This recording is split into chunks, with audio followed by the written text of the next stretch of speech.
And welcome to Sasquatch Says, the first episode we have this week, and with the newest member of, well, the newest member, if I actually point in the right direction, Callie I do of the Tape 42 family. Callie, we're so excited to have you. Thank you for joining us and being part of the family. How are you doing today? Doing good, doing good. Clearly, just at work. So if I have to peace out on you, sorry about that, but I'll be back moving forward. That is all right. We are okay with you running and saving lives or toe stab victims, whatever the case may Yeah, be. you know what? So, so for those of you that don't know, Callie is an EMT. I hope I got your title right. I don't want to disrespect your Yeah, info, I'm but in paramedic school, so I'll be a paramedic soon. yes. Okay, so there you go. So she is at work. So she's doing this with us from her job. So if anything crazy happens, like we said, people get stabbed in the toe or whatever, she's got to run. Y'all have to understand, and I know you will. So we appreciate any and all that are here now and any that may watch later. All of you are absolutely epic. We love every one of you in the Tay 42 family, whether you're here now or watch later. All views count. Just make sure you hit that like button, hit the subscribe, all the red buttons, launch the nukes. We need them all. Free for you, priceless for us. But let's go ahead and let's talk Avalanche. We got plenty to talk about today. First off, we're going to go off with the Avalanche just losing to the Kraken 3-2. But the big story is Kadri returned. Do you believe it was necessary to get him minutes before the playoffs? I think just to shake off the rust for him, it is necessary for him to start playing. What team, how many games he gets in, that's all I don't know, experience level stuff that I don't know for sure. Coaches level, players level. For all I know, Kadri was like, just put me in. I'm tired of sitting on the bench. Yeah, I could definitely understand that, wanting to knock off a little bit of rust. I personally think he probably got a little bit too much minutes. I know it's kind of nitpicky to say. You definitely want him to get in there and get the rust off. Trying to say how many minutes that takes, it's kind of a conjecture. You really can't boil that down to a specific number. It really varies from player to player. But to me, I just don't know if the risk was worth the reward. Thankfully, they all came out healthy, but at the same time, the risk, I'm just not sure that reward was there. I mean, he had some minutes, he showed some flashes, he was able to get in a point. I get all of that, but I mean, do you really think that the risk was worth the reward when you look at how many minutes he was out there on the ice? I mean, I think there's worse teams that he could have shaken off the rust against. I don't think by any means that Seattle is necessarily the big threat where you're like, I don't want to play this guy because I don't want him to get hurt or whatever the case is there. So I think as far as like the risk, I think it was a little lower. It would have been nice if they would have won, but hey, it happens.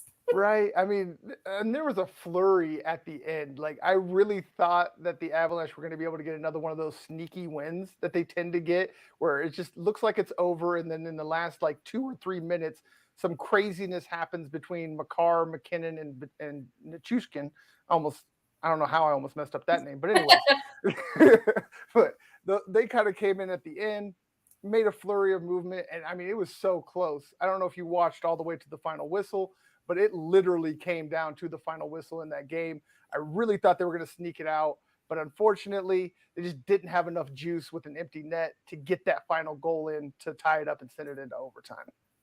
Yeah, I think it's kind of hard because I think they were missing a few key players that do really make differences in those games between, Landeskog has been out for a while, Mikko Rantanen is out with illness, and then they had Devontae's out as well, and he's kind of that either he can be paired with Makar or Byram will be paired with Makar, and then you have that threat, and then the next one you move down to the next defensive pairing. So then you kind of get two different defensive pairings that are super big threats on the offensive side of things. And then I think that just throws a whole other wave of chaos at the team because they're like, okay, so we have to stop Makar. Oh no, now it's the next shift and we have to stop Taves. So Yeah, I definitely think that the Devon Taves injury is kind of underplayed and just how important he is to that line. Like he in the overall importance of the team, is he on the level of a McKinnon or a Landeskog? No. but when it comes to that line, he is definitely the man. And Yeah. so when you lose that, you got to have I forget who it was that they said was going to step up in his place. I'm Bo sorry, Byram. blanking the. Yeah, there you go. So you have the youngster coming up, inexperienced. I mean, yes, he's Well, and he great, just he's got back from talented. his own injuries too, so everyone's a little Exactly. sensitive around Bo Byram because he's got that concussion history now. So Yeah, and that I mean that kind of scares you for the kid. I mean, those concussions are so tricky in any sport. And then you look at hockey where guys are constantly flying into the boards. You got another 200+ pound human torpedo coming flying at you at the same time. So it's really scary with him already having that issue. I guess you could say, even though it is this early in his career, but it does definitely scare you. And speaking of injuries, I guess we can just go ahead and go on to the next topic of Devon. Like we said, Devon Taves, he's going to be out for 4 games. EJ's got a night off against the Kraken with a lower body injury. Talks he might miss even more games going down the stretch. Do these injuries that are seeming to pile up at the worst possible moment starting to get you scared for the playoffs? I mean, honestly, I think this is going to sound horrible. Eric Johnson fans don't hate me, but at some point, we kind of expect an injury from Eric Johnson, and it always seems to be like at the worst time, like Right. right into the playoffs, or like right, the last couple games when they're trying to make it into the playoffs, whatever the case is. Then they're like, oh, Eric Johnson has this or that or the other thing. And granted, he's like the old man on the team, and you kind of expect that from him. I'm hoping that it's more maintenancey stuff than it is an actual injury. Same thing with Tays. I think I'm hoping that it's just something that was kind of nagging at him, and he's like, okay, like I've had enough. Our games don't really matter anymore. We've made the playoffs. Like we clinched the West. What more do you want from us? Right. I mean, That's not me. Don't worry. oh, okay. I just heard in the back. I just wanted to make sure before we went too much further. Yeah, But no, yeah, that one's not me. okay, good. So speaking of Eric, I mean, for being such a big guy, he's really, like you said, kind of taken on that moniker of Mr. Glass. Yeah. Like you said, it just seems like he's always going to get injured, and it's never going to be at the beginning of the season. It's always going to be towards the end of the season, into the playoffs. But I mean, honestly, to me, as long as this doesn't really spread any further into the superstars, like as long as a McCarr doesn't go down or a McKinnon or somebody of that caliber, Yeah. I think I'm okay. I'm okay with losing an EJ. I mean, yes, you lose the size and the nastiness and the tenacity, but what else do you really lose with him other than that? And I mean, you already got a McDermott and other players that can kind of take on Jack that role plus Johnson. what they can do. Yeah. So yeah, EJ doesn't really scare me. Now, Devon Taves, that is a little bit scary if it does turn out to be more than just missing a couple of games, because like we just said, he might not be the superstar on the team, but he is definitely the man of that line. And losing him is just a trickle down effect. It really, really hurts the depth of this team, which is their greatest strength. It's Well, and just honestly, any line can max. I think Sorry, one go of the interesting things about the Avs, and in particular the way that Jared Bednar coaches them, is that he coaches the defense and makes the pairings so much to a point where he's like, "Oh, this is the situation we're in, so I'm going to put Makar out there with Devon Taves, or I'm going to put Byram out there with Jack Johnson, or whatever." He goes off of the situation more than just like a set pair. And so this team knows how to play together with every single person instead of being like, no, this is my whoopee. I can only play with my whoopee. Now, granted, Makar and Devon Tays have like a serious bromance going. I don't know if you've seen that on right. Twitter. If you haven't, look it up. But it's a Definitely. very I'll go serious now. bromance. No, don't go It's now. a Wait, stop. very serious, publicly Yes. exclusive. Publicly exclusive. I love it. Yes. And that, I mean, that's a great point. I love that you brought that up. Jared Bednar always does seem to be playing chess while others are playing checkers, and especially when it comes to his matchups. He's he's not always he doesn't always make the perfect pairings, but he always seems to make the right ones. Yeah. And it's the ones that will get them the win that night. And that's one thing that I love about Bednar is he plays to win the game every night. It's not, I'm going to play for tomorrow. I'm going to play for next week. We've already secured this or we've secured that. Every single game, he is trying to win. And I mean, that's how you build a championship culture, how you build a championship team. You can never be the best at anything if you're willing to take anything off, any night off, anywhere, anyhow. So making sure that you're at the peak of your performance and everything every night, putting your players in the best position to be successful every single night is crucial for any coach. And I agree, Bednar does it almost perfectly on a nightly basis. He does, and I don't think he gets enough credit for it. I think he's kind of been overshadowed in some aspects, which is kind of crazy to me because it's like, okay, so he took a team from like less than 500 to like first in the West and in the NHL, and there's like not competition around them in the West right now. They're like, oh Right. yeah, 20 points, not a big deal. Like who else Like, can say that? right. No, exactly. You're 100% correct. I don't understand the level of I don't want to say it's disrespect because I do believe that Bednar is respected across the league, but it definitely in the media. And even though that in the NHL you don't have really the East West Coast bias like you do in a lot of other sports, I still believe that because of where Denver is situated, being a flyover city, all these things, I think that has a lot to do with Bednar not getting the recognition that he deserves. And I think Vegas came into the league when the Avs flipped from losing to winning. And so then the headline of Vegas and them being the new team and the shiny new object kind of took everything else over. I think had Vegas been in their second, third season, maybe the Avs would have been more paid attention to, if you will. And maybe Joe Sakic would have won GM of the year. Maybe Bednar would have won Coach of the Year. Maybe McKinnon would have been the MVP. Who knows? That's just kind of the way that the cookie crumbles sometimes, you know? Yeah, most definitely. I think any Denver sports fan that's been around for a while kind of gets it. Like we kind of understand that our superstars are going to be overlooked in this city. Like I mean, you look at Jokic; he just had an MVP season.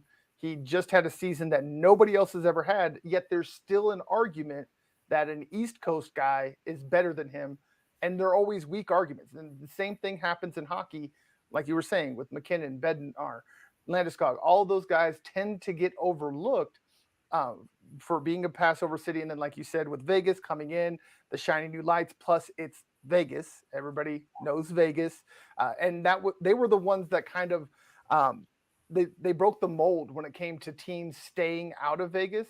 Like nobody thought that a team could survive in Vegas because of the gambling and all these old world ideologies, and they just kind of showed that it was possible to have a team in Vegas and it wasn't going to be a big deal. The players could stay out of the casinos, things of that nature. So that's what, opened the door for the Raiders and that to get in there. So that storyline has just been so long and so huge that I think I agree with you on that's kind of overshadowed a lot of what's happening in Denver at essentially the same time. Yeah. And I think it's kind of interesting. We played the Kraken. Obviously, they are not the same first year caliber as Vegas was. And I think if you look at it, teams didn't know how to defend against that, the draft and what players you save, what players you don't save, and things of that nature. And I think that GMs learned how to protect players without actually protecting players. If you look at someone like JT Compher's contract, it was completely like light on the front end and then heavy on the back end. So then if someone like Seattle decided they wanted JT, they would have to pay him more money than the Avs did the previous season.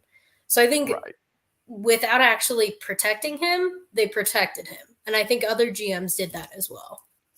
Yeah, I love that you brought that up because that is a point I don't believe I've heard from anywhere else. Like yeah, I've never I mean, really I'm heard just anybody break it JT down like Compher obsessed, so I paid attention to it. hey, that's all right, man. Hey, that gave you a great angle. I love that. I've literally not heard that anywhere. I Yeah. That's absolutely epic. one of the sneakiest ways I've ever heard of protecting a player, and it makes absolutely perfect sense. What you're saying, like the last time it came around, nobody knew what was going on. Yeah. I mean, has there been an expansion before Vegas? Like, how long had that been? I don't know when the last NHL team was made. I would have to look that up. I know there's been some Yeah, moved, but when you move a right. team, there's no cherry picking of other teams. Like, Everything goes and with you it. Yeah. can't you can't tell me that Vegas wasn't like second tier players. Like they had James Neal and Marc Andre Fleury. Get out of here with that argument. That's a lie. Right. Yes. 1,000%. Yeah. They flee the Vegas Golden Knights just like we said just came in at the perfect time. Nobody it had been so long since anybody had created a team, so nobody was really prepared for it. They didn't really have any workarounds or like the JT Confer contract, sneaky ways to protect their guys without actually protecting them. So they just kind of figured they had to let these other guys float out there. And like you said, they ended up with a Mark Andrew Fleury, Andre Fleury, and all these other guys, and then they drafted well on top of it. Hmm. I'm not so sure the Kraken did as great of a job drafting. I mean, they got some pieces, but they definitely got a lot more holes than they should with how they were able to build this team, just like Vegas. And they kind of tried to follow that Vegas mold, but there just wasn't the players available when it Yeah. came down to it. Yeah, exactly. I think it was almost too close together, and those players just got picked up by Vegas. Most definitely. So while we're speaking of players and uh, not getting their just due, how about we move over to the Makar versus Yossi battle for the Norris Trophy? Why Yeah. do you believe, or who do you believe should win, and why? Even though I'm pretty sure I know what your answer is. So I, in my heart, say Kale because obviously I'm a huge Avs fan, big Kale McCarr fan. Like he's just otherworldly. But I will give it to Yossi in the fact that this would probably be the last Norris Trophy he'll ever win because Kale's going to take the rest. Oh, you're better than me. I don't care about nostalgia. I don't care if it's his last one. I'm going to be biased, and I'm not just biased. I mean, I do got some numbers to back me up here. When you're looking at the Yossi versus Makar battle, you can't just look at defense. I know it's a No. defensive award, all those things, but Makar he's a unicorn. Like I know a lot of people want to compare him to an Eric Carlson and players of that nature, but the man's just different. He's built different. He plays different. I mean, we're looking at a defenseman that could very easily score 30 goals. He's at 27 right now. Well, and not just his offensive numbers, but I know people say that plus minus is kind of a faux pas number to look at when you're looking at statistics. But for me, I look at plus minus when it comes to defense. Because when it comes to defense, you're on the ice when the opponent either scores against you or when your team scores. So that tells me where the puck is when you're on the ice as a defenseman. And Kale's plus 48. I Like, know. Opposed to Yossi at plus 16. yeah, Like like, that's excuse a me.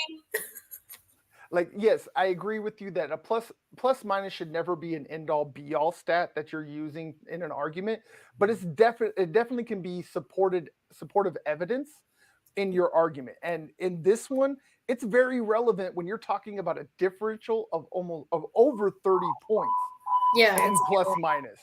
Like that has to matter. Not yes. you again? No, not me again. Sorry to keep scaring everybody.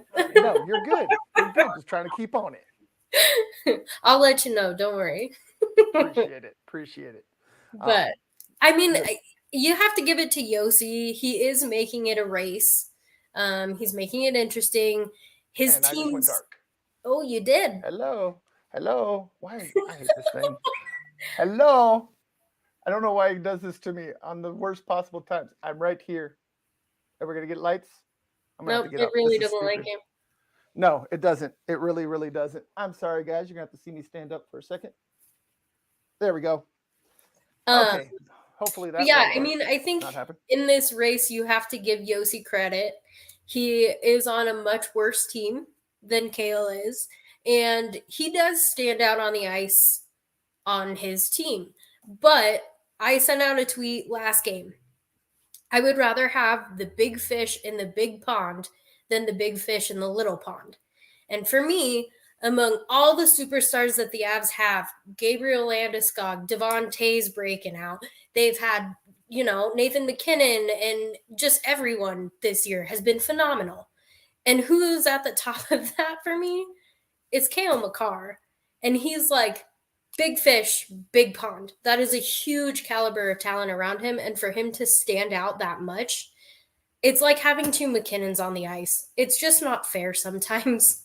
It really isn't. I mean, just the passion he plays with, the bull in a china shop, when those, like you said, when those two are together, it's just not fair that there's only one Makar and one McKinnon and nobody else could have them, even though I'm so happy that I get to have them, They're it mine. just makes you some, yes, they're mine and you can't have them ever. Right. And to think that Cale is still a baby. Like, Yes. he is a baby. He has not matured to his full potential at all. And like, it's weird because you always hear the terms like they're in a league of their own. Cale Makar is in a league of his own. I don't know if you watched him at all in college and stuff. It was like, this isn't even fair. This guy's just dancing around light poles. Yes, I mean, I actually went back and looked because I did watch him some in college, but I wanted to go back and just to see how he just that, like you said, that level above. He's that unicorn. He just does everything excellently. Like most times, people are called, jack of all trades, master of none. This man is a master of all trades. He On can do everything in the ice, the edge work, the skating, the physicality, the scoring, the playmaking. I mean, literally anything that you can do on the ice, this man does at another level. And again, he's a baby. Imagine when this boy grows up and fully fills out and gets the max speed that he's going to get as he gets bigger and stronger. It is going to be insane the things that this man has done will do on the ice. Not only that, but if you look at the hits that he makes, Roman Josi doesn't make hits like that. Like, Cale Makar literally just stands there and it's like people just hit a brick wall and they fall and they're hurt. And he's like, get up. Like, what are you doing? Just standing over and I'm like, you good? He's like, take a breath. Right. Breathe, buddy. Breathe. I know I caved the chest in, but you got to breathe. Right. I didn't stop your heart. It's still going. It's fine. The brain is functioning. I see that there's still lights on. Come back home. We're okay. Right. So, but yeah. So it seems like yours got a little convoluted. So I'll let you clarify in just a second. But me, I mean, it's kind of obvious. I got to take Makar. Nostalgia, everything else aside, I don't care that this might be his last one. The man's had many. He's got plenty. Let the new kid take the torch. I think no matter what way it goes, you look at it and the Avs have a bright future. And as long as they log Cale in for a long time, he's going to be not only leading the defense of the Avs, but a huge core leader on this team, along with Landeskog and McKinnon. If we can lock those all up, then we're going to have Stanley Cups for many years. It's going to be reminiscent Pittsburgh Penguins, going to be reminiscent. Yeah, I hate them, Tampa. but Detroit Red Wings, like, yes, it's going to be reminiscent of all the good teams that you can name in the history of hockey. Yes, I honestly, I wholeheartedly agree. This could be an all-time hockey team. When we're looking back on this, when we're old and gray, and well, for me, a couple of decades, a couple more decades than me, we're gonna be looking back and like, man, we really got to cover that team. We're gonna be able to tell our grandkids about this team. Like, well, and the most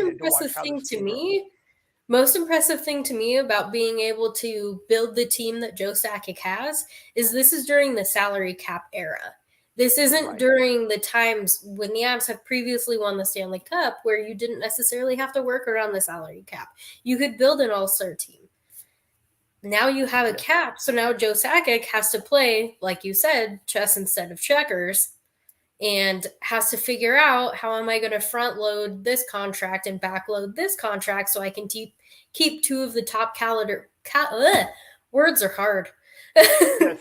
Two of the top caliber players together, because if it was me, I would front load either McKinnon or Makar and then do the opposite with the other one. So then we can keep them together for however long I can sign them. Right. And I mean, how lucky are we as Denver fans to have the outside of Coors Field? We're going to leave that alone, and that's its own little thing. That's an But atmosphere. yeah, that's the atmosphere. But how about the front offices everywhere else? Like, how lucky are we as fans to have the GMs in the other three places that we do? Yeah, I think I Denver fans are interesting to me because I think they're a little bit spoiled because they're used to winning.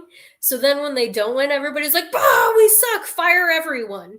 Instead of being like, "Wait, let them build a masterpiece and it's beautiful." Like everyone calling Right. for Bednar's hair after the first year, and it's like, "Oh my Right. god, stop it!"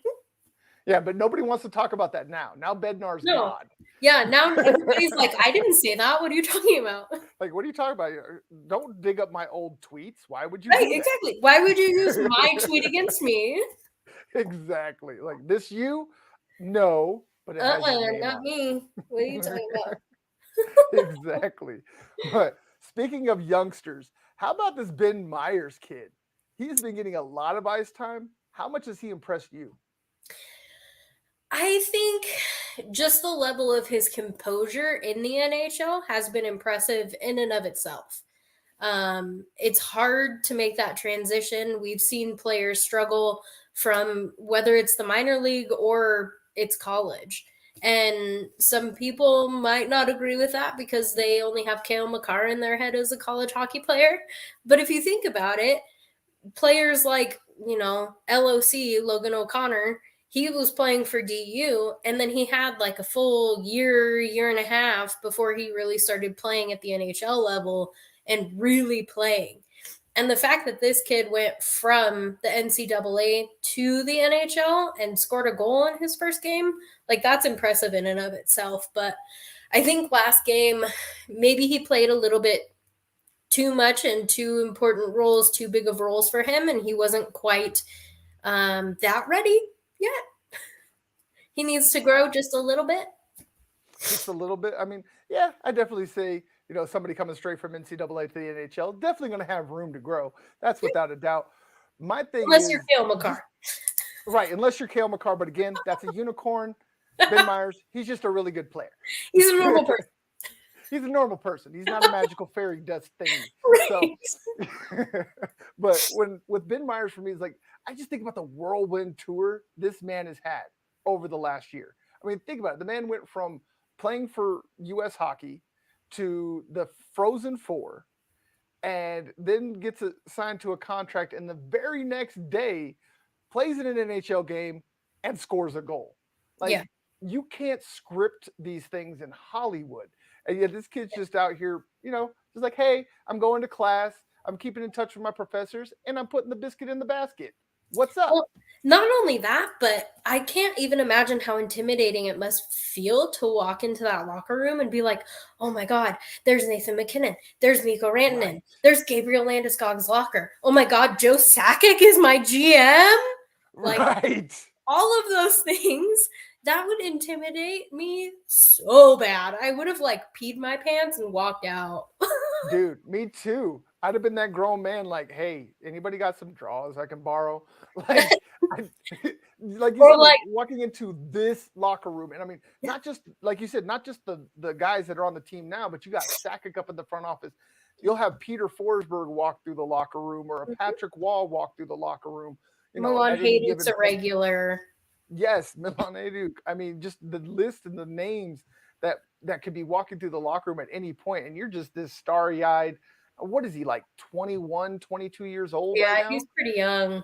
Yeah. So, and then you're getting to see all these greats that you've only heard about, and they're shaking your hand and telling you good luck and go out there and get them, and you're Yeah. just like starstruck, and yet you still go out there, score a goal, play minutes, and actually while we're on this, how about you go ahead and explain to everybody why Ben Meyers will not be on the playoff roster? Okay. So since Ben Meyers was not a current asset of the Colorado Avalanche, he cannot play in the playoffs. Similar to if you do a trade after the trade deadline, that player cannot play in the playoffs. Unlike Cale Makar, he was currently an asset under the Avalanche. He was within their like organization. He was a prospect, so he was able to play because he was already an asset of the Avs. Perfect explanation. Can't add any more better to that. So y'all know, won't be a bunch of youngsters. We'll have still obviously a couple youngsters. Kale McCarr is going to be there. Bo Byram will be playing, but no Ben Meyers. Sorry for all y'all that were excited about seeing what he might be able to do in the playoffs. You're gonna have to wait at least another year before that happens. But so it seems like to me, you can correct me if I'm wrong, but it doesn't seem like Ben Meyers has really impressed you that much. Still considering his age and all those things. Yeah, I mean, I think the thing that I would hate to do is rush him into the league. I think the Avs in particular have seen players that have developed on their own. And the players that have developed on their own, I think, have turned out a little bit better off. Um, Even Cale Makar decided to stay an extra year post what the Avs asked him to do in university so that he could develop more and get more comfortable and do all the things himself and take care of his own game and better himself. And then you look at Logan O'Connor, just the difference between the years he was playing with the Eagles when he was kind of hopping up to play with the Avs and being sent down and things of that nature to where he is now. And it's a completely different player. And JT Compher, he played a couple years in the NCAA as well, and he played in the AHL before coming up to the NHL. So I think players that are freaks of nature, complete freaks of nature, Nathan McKinnon, Gabriel Landeskog, whatever, pick your freak, they can step in. But the guys that are going to be like your third, fourth liners, they should probably develop a little bit more. Guys that have that drive and that want to develop should develop a little bit more. I think if the Avs would have developed Tyson Jost a little bit more, maybe he would have been in a little bit of a different situation as well. I thought he was rushed a little bit. So I don't want to see someone like Ben Meyers rushed into the NHL. I would like to see that development, that growth, work in the AHL, see how you do against those guys. A little bit of a slower pace, get your confidence up. Then you can bounce kind of like Logan O'Connor, do the bounce up and down in the league until you really solidify yourself. So do you believe that he has shown enough to make you believe he has the talent to be at least something, if not a superstar, a good starter in the future? Yeah, I think if he really focuses, develops himself, works with the training staff, works with the available players that we have, because, you can take pro tips from anyone on this team and you'll be better off for it. So as long as he has that self-drive and determination to continue to push himself and better himself, I also think back to Jared Bednar, one of the underplayed aspects of his coaching, Avs practices are open to the public, just so all y'all know, if they're not at the Pepsi Center. One of the aspects of his coaching that I've seen at practices, he'll take guys and do one-on-one coaching with them for however long it takes. And I think that aspect of his coaching game is underappreciated by many, many people. And so I think if Ben Meyers can get some one-on-one coaching with Jared Bednar, I think he'll be better off for that as well. Right, and I do want to emphasize that if y'all did not catch it, Avalanche practices open to the public at the Pepsi Center. So if you don't get enough hockey Not at on the hockey Pepsi nights, Center. or not at the Pepsi, I'm sorry, outside of the Pepsi Center. Outside of the Pepsi Center. Yeah, so as long as they're practicing outside of the Pepsi Center, open to the public, so go check them out if y'all need some extra hockey. I know I'm going to. But yes, I 100% agree that development is key in any sport. I don't care what sport you're talking about. Throwing a guy in the fire before he's ready is the perfect way to shatter their confidence. And if a player is not confident, it does not matter how talented they are. If that confidence gets shattered, you end up with the yips. And that's where you end up with guys like Rick Ankiel and all those that you just go down the line and see. I mean, the Rockies have a guy currently, Daniel Bard, that just came back from the yips. So, if you go out there, you throw them out there in the fire, they get burned, that's usually it. Very, very rarely is any athlete able to come back from a shattered confidence. That's just that one thing that they must have at all times. And if it gets broken, they're usually broken. So you definitely want to give him his time. You definitely want to let Bednar and the Eagles crew and all of them get their hands on him. Make sure that he's ready for the next step. I love that they're getting his feet wet now, but like you said, there's a lot of holes in his game. There's a lot of things that need to be cleaned up. So get him get him down there in the lower leagues. Let him do his thing, and then bring him up when he's ready. Yeah, exactly. So, speaking of comfort, how comfortable are you with the lineup that's going to be filled with a couple of youngsters, Byron, McCarr? Does that worry you at all, or does the veteran presence of a McKinnon, Landeskog, etc., kind of offset that? I think it's hard because the playoffs in the NHL are just hard in general. It all kind of sucks. Let's be honest. You could look at the LA Kings when they won the Stanley Cup. They were the 8th seed. Like, you could be the 8th seed and just catch fire. We've seen that in other sports. Colorado Rockies when they were playing for the World Series. Things like that. I think playoffs are just a whole different setup. But I think the Avs have really developed their depth in all positions instead of just like the top 2 lines. Because for a while there, people were like, oh yeah, the Avs have 2 lines and that's it. But now it's like, oh, there's like 5. That's scary. And then you develop players like Nichushkin, who went from like a 3rd, 4th liner to he's on the top line now. He's playing now. He's really confident in his play, and I think he brings a level to McKinnon, Makar, that just extra physical aspect that like Mikko tries to do, but he's not Nichushkin, so he can't quite do it. So gotcha. Yeah. I'm glad that you brought up a Nichushkin, because unlike where most people will go, the low hanging fruit, McKinnon, Makar, Landeskog, etc., offset them. I think it's the Nichushkins, the Taves, that really offset those youngsters, because they're the ones that are going to be on the line a lot of the times with a Bo Byram, etc. Makar, obviously, line 1, McKinnon. But Nichushkin and McKinnon's 2-man game has become insane.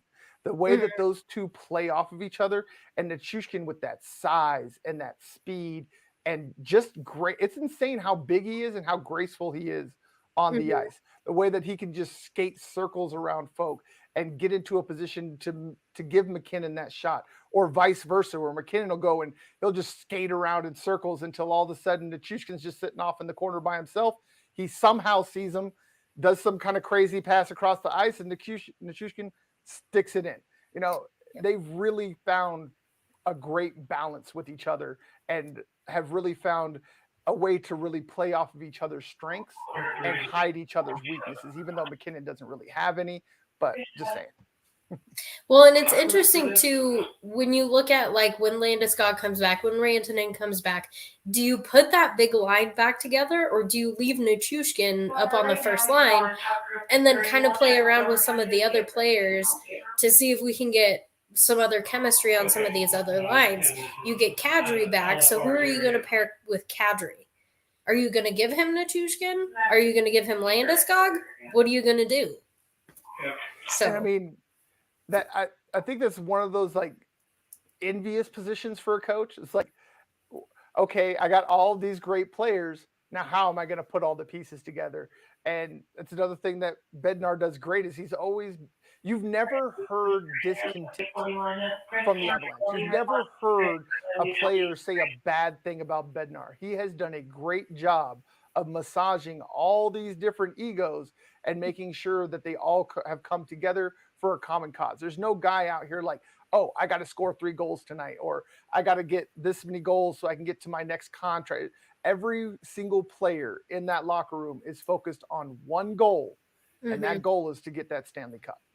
Yeah, and I think we saw that goal in mind with Joe Sakic when he was on trade deadline day and he traded someone like Tyson Jost to get Nico Sturm. And he got Josh Manson. And he made those moves so that we were moving in the right direction towards a Stanley Cup. Yes. Yeah. I So, mean, it's been kind of obvious. I'd say at least since 2 years ago, when the Avs were really embarrassed in the playoffs, Sakic has made an obvious attempt to add physicality and tenaciousness to this team. They always had the scoring with McKinnon, and just McKinnon and Landeskog together is enough scoring for most teams. And then you add in the McCarrs and all of that. Then you add in the McDermotts and the EJs.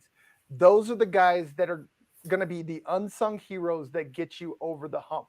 Because my biggest gripe of this team is that when it comes to the playoffs, when the physicality takes up another notch that happens in the Stanley Cup playoffs, they've always seemed to shrink. They've always seemed to be that team that can get bullied. They were flashy, they were fun, but if you made them grind, you could make them give up. And I don't see that with this team this year. yeah, I think just the added size just on defense with Jack Johnson. I know a lot of people gripe about Jack Johnson, but he is a big body. He's a veteran presence. He'll stand up for his guys. We saw that the other day in the game when Makar hit somebody and they were all getting mad and going after Makar. Well, okay, all getting mad. It was Aho. Shoe fly, don't bother Right. me. But still, Jack Johnson was sitting there yelling at him, and he backed off because what you want to fight Jack Johnson? Probably not.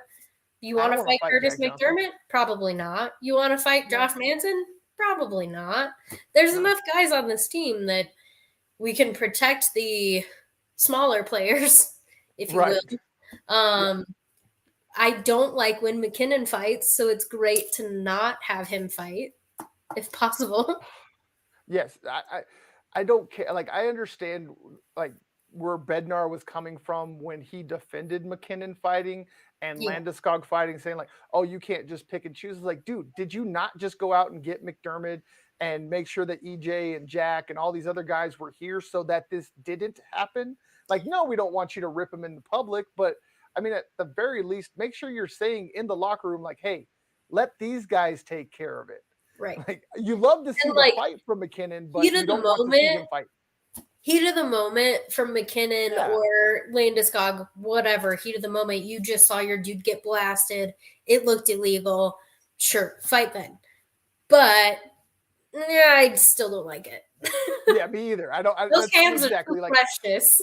right. Like I mean, you like Bednar said. Like you can't really take the fight out of the dog and then expect the dog to fight when he needs to. Right. So you gotta respect the passion. You gotta respect the fact that he was defending his teammate and all of that. But like you said, I don't like it. I don't want like he almost set himself out for Yeah. weeks. Like they got lucky that it wasn't a weeks long injury that he got out of that fight. So again, let Jack Johnson go and fight. If he breaks his hand, oh, sad. We lose some size, but it's no big deal. They Right. lose McKinnon, and this whole team changes. Right. Exactly. I think as long as they keep that moving forward and they keep this happy momentum, this team that they have, because if you watch games, they're all having fun together. They're all, all the new guys are just happy to be on this team right now. As long as we keep that moving forward and they keep that team aspect, I think this team is unstoppable. I agree. Well, I can't agree 100% because we'll go ahead and use this to jump into the last segment here. I have worries about this goalie situation. They've Um, been okay, but what are your views? Do you think that the goalie tandem that the Avalanche have right now is championship caliber? I think that the goal scoring is championship caliber. So I think if the goaltender lets them down, this team has the ability to pick that goalie back up and be like, oh, it's okay, bro. We'll score 6. It's fine. So you're going to go the cop-out route. Gotcha. Yeah, I'm going cop-out. Because, okay, so it's an unfair thing. Because you look at Philip Grubauer now, and he's with the Kraken, and everybody was like, oh, he's the best goalie ever. He's a godsend. The Kraken aren't even in the playoffs. Like, Grubauer looks like garbage. He looks like a bad goalie. So it's kind of hard to say necessarily that I'm worried when the Avs made Grubauer look that good. It's hard to say. Speaking of Grubauer, like, this is a crazy stat to me. The man's almost lost as many games this year. He's at 29 currently, as he lost in the 3 years he was in Colorado, which was 30. He's one off of the amount of games that he lost in 3 years in one.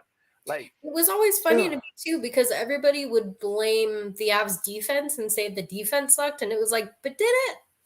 Right? But did it? I don't know about that. I think Gru's kind of being exposed for the cog that he was instead of the engine. Like, a lot of people really thought he was the engine that made that team go, and it's turned out he's just a cog. I mean, if anything, I think it's been proven that McKinnon is the engine. Like, I don't see how anybody can deny that at this point. As long as he's on the ice, the goalies don't. The goaltender situation in Colorado doesn't necessarily scare me, but this is hockey. It is a physical game. Injuries happen. Mm-hmm. That's what scares me. If this team loses any of its scoring, I don't know if they have the goalies to make that up. That's what scares me. I think the thing about the Avs with their goaltending, and I've been saying this for years now, it's like Babe Ruth. You had the greatest baseball player ever, and then he was gone, and you were trash. We had like the greatest goalie ever in Patrick Waugh, and now we're cursed. I swear. I don't know what to do with the goalie situation myself. I don't know how to fix it. It's not like Marc-Andre Fleury comes around every day. It's not like Hellebuck comes around every day. These goalies don't come around every day. So getting that goalie is really hard. And I think the Avs are just kind of slightly cursed and a little snake bit. Maybe it's something like similar to what the Broncos dealt with after Peyton Manning and after John Elway. It's kind of like that. It seems like that curse, like after you have that greatest of all time, that it just seems to take decades at some points to find that replacement. And like you said, there is no easy fix. You know, this is the playoffs. You got what you got. There's no going out and getting another goalie. Like you said, there's no Marc-Andre Fleury sitting around in a tree somewhere you can go and pick. So they have what they have. And like I said, as long as the roster stays healthy and the scoring stays, I believe that they can take them to a championship. Mm-hmm. But if McKinnon or Landeskog or, Lord forbid, multiple of them go down, this team has another early exit. I hate to say that. I don't want to jinx anything. I'm just saying, like, it scares me. I think especially with the injuries piling up. I think if Makar went out, I would be more concerned, just because I think there's a few players on the offensive side that would step up and take over and run the offense a little bit more. But on the defensive side of things, like, we've seen Eric Johnson run a defense before. He's been an alternate captain for the Avs for a long time. And I'm not saying he's horrible at it, but to lose, like you said, a unicorn, like the Great Bambino is out now. Like, that's kind of where I'm at with our defense at this point. God forbid that were ever to happen. I think we would be in a lot more trouble with Makar going out than McKinnon. You know what? I think you convinced me. That might be the scarier option. Think losing about it. Losing that defense. Yeah, now that I'm thinking about it, or maybe don't think about it more than anything now. Maybe don't think about it. Oh, here I go. The light. Then let there be light. I know I'm not Jesus, but dang. I'm gonna get you a grabber so you can poke the button. Right, I swear I'm gonna have to get one. I don't know why it's doing it so quickly. I'm gonna have to go talk to the front. I swear they changed something because usually after I hit the button, nothing happens for another hour. And now I'm losing my earpiece.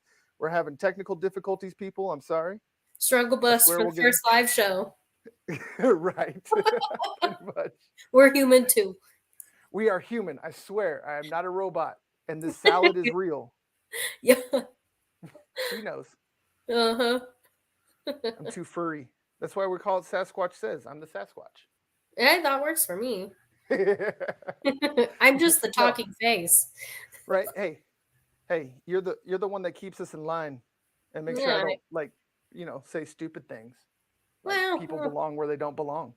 let you say some stupid stuff now and then. Hey, as long as it's funny, I think we can get away with Probably. it. So seems like you're a little less worried about the goalie situation as long as the defense stays good. I'm still on the fence. Maybe it's a cop out, maybe it's not. I don't care, but it scares me. I don't know. Just I don't know.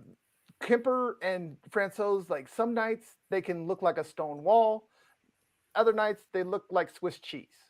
I don't get it. I Do think you? that Kemper has done better than Grubauer, Yes. which I think that's partly the seasoning. He also was like with the Minnesota Wild and playing for not great teams. So having like a great team in front of you is a little different.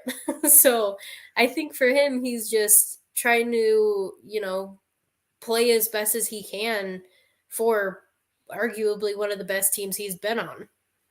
Yeah, I definitely think we are getting the best of Darcy Kemper, especially coming, like you said, from the Wild and from the Coyotes, two absolutely dysfunctional franchises, into one of the most esteemed in the league. I think has really given him a bit of a juice, kind of turned back the clock a little bit to where he has those moments where you're just like, man, he looks legit. He looks like he could be the guy for the next couple of years. And then you get the clunker. Then you get the game where it just looks like he couldn't stop a nosebleed. Like Yeah. it's insane to watch how the drastic change. Like usually when there's a guy that can give you those clunkers where you're just like, it doesn't look like he belongs in the league, will Mhm. never give you those masterpieces. But Kemper somehow has found the way to do both in the same year with a great team. Yeah, I mean, I think that his offense has really bailed him out on a few of his games where he's like, I couldn't stop my face if I was falling face first. Like he would just break his face. It's fine. But the rest of the abs are like, oh no, here's a pillow for you to land on instead and score 7 goals. And then he lets in like 4 or 5 and it's 5. fine. They still win. Right. So I don't Yeah. know. Yeah. It's interesting. It's definitely interesting. It's definitely frustrating. And I mean, I don't know. I don't know where to really leave this at other than I'm scared. You seem a lot cooler, so maybe I should get some more of your juju It's the and job calm training, myself that's down. all. There you go. Maybe that's it. Yeah. You're like, I've just seen some shit. So Yeah, it's fine. You're not it's dying. fine. They're not Like, dying. It's fine. right. You're the dog in the meme where everything else is on fire. And he's like, this is fine. This is Yeah, fine. you want me to respond to your 911 call because I'm like, no, it's cool, dog. It's cool. It's all gravy, baby. It's all gravy. Exactly. So yes, and I think honestly, that's a perfect place to land it. The EMS gods played on in our favor. Hopefully, They they'll did. keep that up. We do seriously. We're so excited to have you here. I don't know if you talked to Dylan or anybody else, but everybody No, not yet. that is associated, we're extremely excited to have you. Really looking forward to doing this each week on Thursday, 5 o'clock. As long as the EMS gods cooperate, Callie will be here. So all of y'all come back, give us a like, subscribe, all those good things. Follow the Twitters. I know Callie doesn't have hers there, Oh but yeah, that was dumb. she'll get it up there next time. That way y'all can follow Just her. tag me in the post of this. I will do so. So make sure you follow her, follow us. As always, for the Answers 42 Media Network, I'm your host, Dan Wetstein. That's our girl, Callie. I'm gonna get this pointing down eventually. One day. That's her right there. One day we'll get it right. She's gonna be with us from here on out. We appreciate y'all. We love y'all. And don't question the blue.